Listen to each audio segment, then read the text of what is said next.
Brevidades, com a doutora Beatriz Breves. Segunda-feira, dia do nosso quadro Brevidades ao vivo com a doutora Beatriz Breves. Uma boa tarde para a senhora, doutora, tudo bem? Tudo bem, boa tarde, é bom estar aqui com você. Super feliz aqui em te receber mais uma semana no Estúdio CBN. Hoje a gente fala sobre o sentimento de acomodação, né, doutora? Como é esse sentimento? Pois é, esse sentimento é um sentimento muito mais comum do que a gente imagina, quase que a todo instante. Muitas vezes a gente se acomoda a uma situação, e quando a gente se acomoda a uma situação, a gente está sentindo o sentimento de acomodação, que é ele que nos empurra, na verdade, para uma situação assim, como se tivesse uma forma, né? Algo que a gente vai se moldando aquilo que não necessariamente tem a ver com a gente, né? E não necessariamente é bom ou ruim, enfim, a gente vai se moldando aquilo e quando vê, muitas vezes já está até totalmente amarrada aquela situação de acomodação. O sentimento de acomodação justamente é o que leva a gente a essa situação. E qual é a relação, doutora, entre os sentimentos de acomodação, resignação e aceitação? Eles são parecidos, né? São, aliás, até vou fazer uma correção. O sentimento de acomodação é um dos sentimentos que levam a gente a essa acomodação, porque nunca um sentimento sozinho nos leva a uma situação, é sempre um grupo de sentimentos. E como você bem falou aí, né, são parecidos e a fronteira entre eles, às vezes, é muito difícil da gente delimitar, e eu acho que é por aí que muitas pessoas nem sabem identificar muitos sentimentos, colocam como sinônimo, mas se a gente prestar atenção, se a gente depurar os sentimentos, a gente vai vendo que são sentimentos diferentes. Então, o sentimento de acomodação, eu diria que ele é aquele sentimento que a metáfora que me vem é assim, aquele concreto que vai se concretando, no seu entorno, vai te amarrando, você quando vê está totalmente engessada naquela forma. E isso pode tender para que sentimentos? Vários, né? Mas eu vou citar aqui, por exemplo, de conformismo. Quando isso tende para um sentimento de conformismo, seja porque você associa preguiça, seja porque você associa medo, que são outros sentimentos, impotência, né? Isso vai sugando você de uma tal maneira que no final você não consegue mais reagir. E aí a sua vida fica numa coisa engessada que você fica nem mais força para gritar, eu quero mudar, você encontra. Então é um perigo, claro que eu estou exagerando, mas isso no seu extremo, né, desse conformismo junto com a acomodação. Agora, o sentimento de resignação, né, como o próprio nome fala, ele resigna. Então, ele também pode ser um viés do conformismo, mas no sentido de se conformar.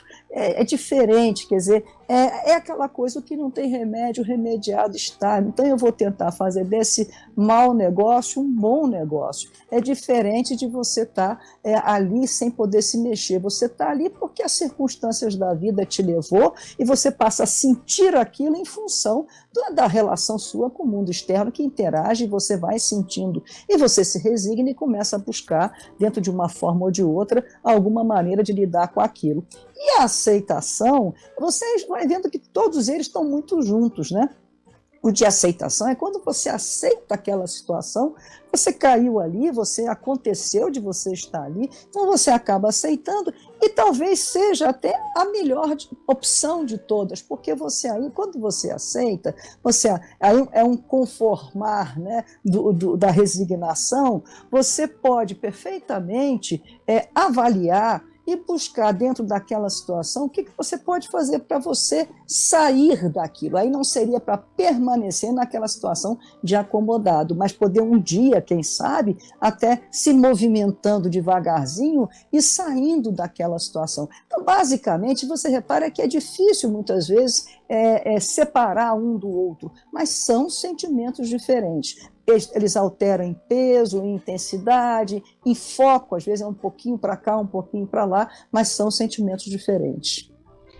Doutora, logo que eu li aqui o nosso tema do dia, né, a acomodação, me veio à cabeça a ideia de zona de conforto.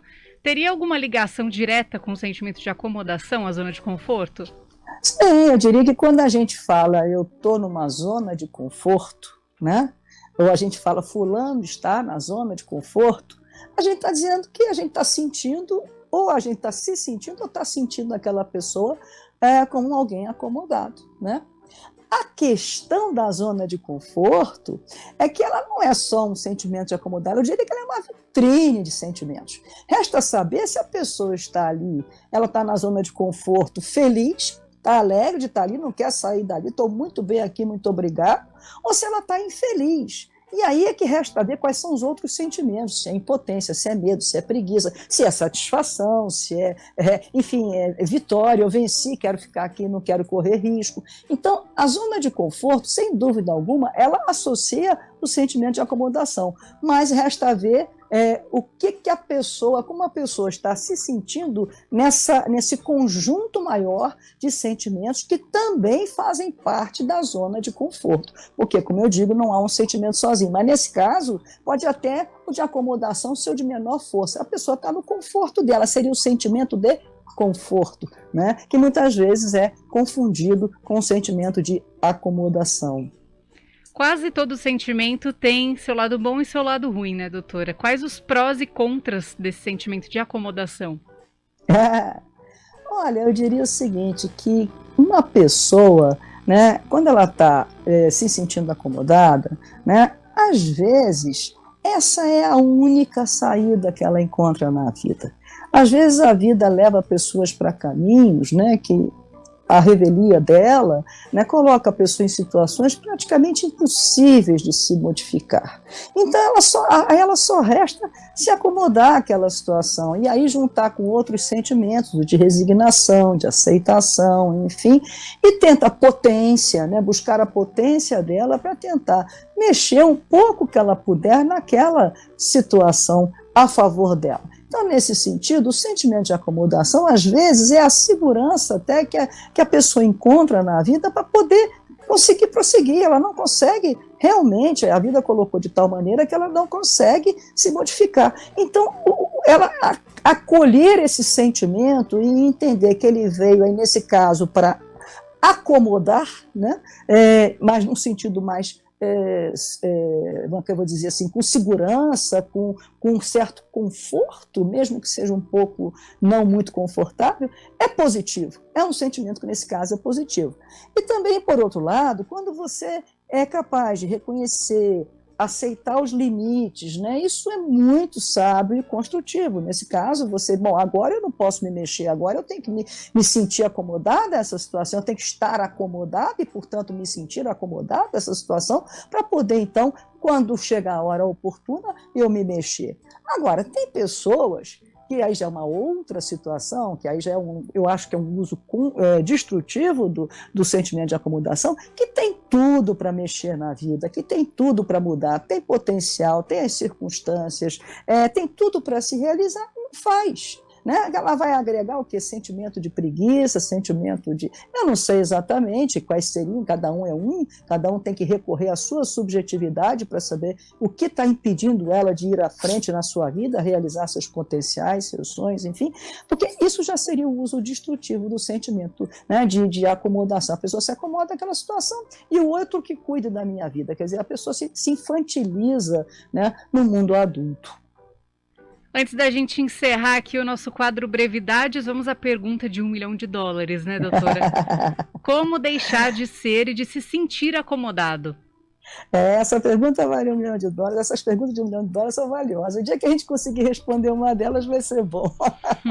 Porque, na verdade, não há uma resposta, não há uma receita de bolo. Como eu sempre digo, isso é muito subjetivo. Cada um tem que passar a prestar atenção no que sente, no seu mundo interno, nos seus potenciais, nos seus talentos, para ver como é que ela pode recorrer ao seu interior para poder modificar a situação, né? Então, a pessoa tem que primeiro saber se ela está feliz onde está, né? Se ela não está feliz, eu pergunto, por que ficar aí? Por que não volta tenta conseguir alguma coisa? Cadê seus sonhos? Porque uma pessoa que não sonha, né, na vida, que não tem um objetivo, ela de alguma maneira empobrece. Então eu diria o seguinte, tenta acordar, tenta buscar um sonho, que isso vai tirar você, vai fazer o sentimento de acomodação desabrochar para outros caminhos que vão ser construtivos e positivos na vida. Doutora Beatriz Breves, muito obrigada por mais esse quadro Brevidades aqui no Estúdio CBN. A gente vai se falando aí ao longo da semana, temos a sua participação com Outros Sentimentos e ao vivo a gente se fala na próxima segunda. Até lá. Até lá, muito obrigada a vocês, um prazer enorme.